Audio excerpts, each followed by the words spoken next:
বাংলাদেশ জামায়াতে ইসলামী গোলাপগঞ্জ উপজেলা শাখা ও পৌর শাখার উদ্যোগে নির্বাচনোত্তর কর্মী সমাবেশ ও ইফতার মাহফিল অনুষ্ঠিত হয়েছে।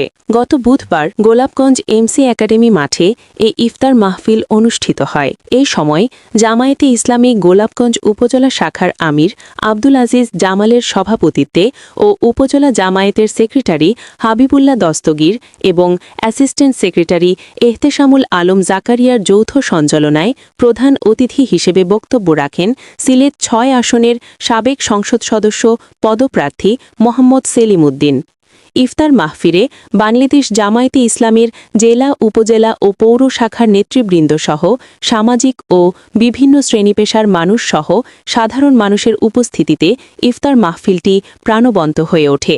ঈদের সেরা পাঞ্জাবি কিনতে চলে আসুন গোলাপগঞ্জ চৌমোহনীর মসজিদ মার্কেটের দ্বিতীয় তলায়। থাকছে ঈদ স্পেশাল ডিসকাউন্ট।